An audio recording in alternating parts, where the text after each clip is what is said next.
Donc nous venons de voir que les boucles for nous permettaient d'exécuter un certain nombre de fois le même ensemble d'instructions. Ici, j'ai souhaité donc calculer 10 fois une valeur au hasard.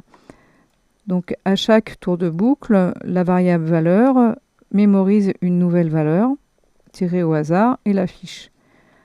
Si je souhaite savoir au cours du programme quelle a été la première valeur tirée au hasard ou quelle a été la 5e valeur, je suis incapable de le savoir maintenant. En effet, les valeurs ont été écrasées en cours d'instruction de la boucle for.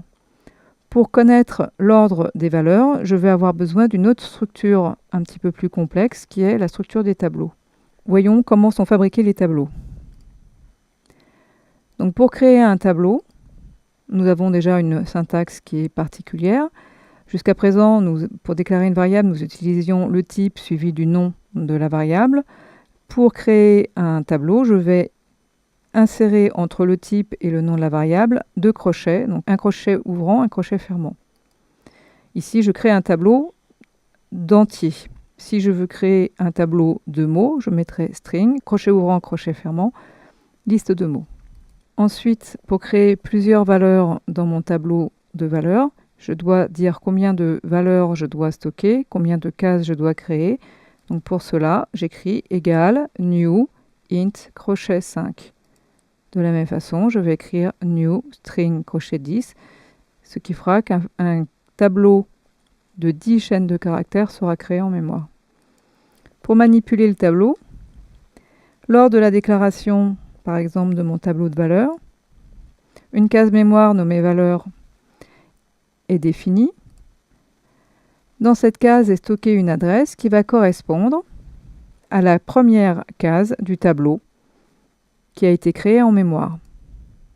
Donc ici, j'ai 5 cases, puisque j'ai demandé de créer 5 cases, et ces cases vont être numérotées de 0 à 4, ce qui me fait en tout 5 cases.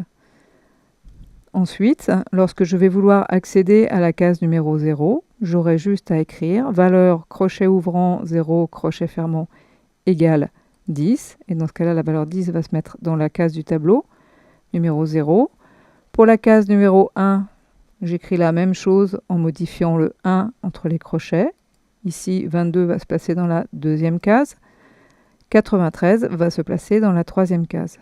Donc nous voyons ici qu'il y a une répétition de l'indice et que si je veux stocker toutes les valeurs, il sera beaucoup plus simple de le faire en utilisant une boucle for plutôt qu'en écrivant les instructions les unes après les autres. Donc sous NetBeans, je vais modifier ma variable valeur et la définir en tant que tableau. Donc j'insère crochet ouvrant, crochet fermant, égale new int crochet 10, puisque je calcule 10 valeurs au hasard. Ensuite, pour stocker mes valeurs, j'aurai juste à écrire crochet j, puisque l'indice est j. De cette façon, je vais stocker 10 valeurs au hasard dans le tableau valeurs. Et pour les afficher, de la même façon, je vais juste mettre crochet ouvrant et le j. Si je souhaite accéder à la valeur 0, à la première valeur, donc je vais écrire system.out.println, la première valeur du tableau est plus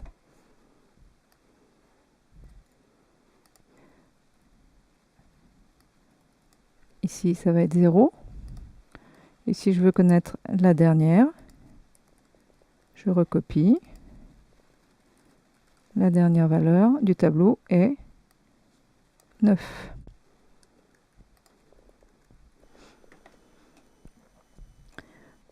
Donc grâce à la boucle for, nous venons de calculer 10 valeurs.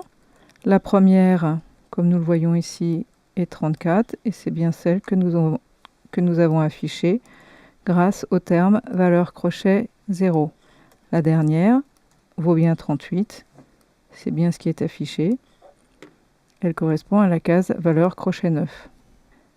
Pour simplifier ici le calcul du nombre de valeurs, et rendre automatique les boucles for, plutôt que de mettre directement un indice 10, je vais calculer le nombre de valeurs par rapport à la taille du tableau. Et donc, pour obtenir la taille du tableau, je vais écrire valeur.length. De cette façon, si je modifie la taille de mon tableau et je mets 5 valeurs, ici, je vais calculer 5 valeurs avec valeur.length. Et donc, je vais avoir la dernière valeur ici, qui va être 4.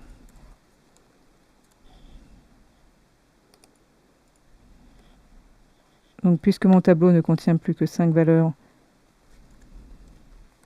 je calcule bien automatiquement 5 valeurs aléatoires.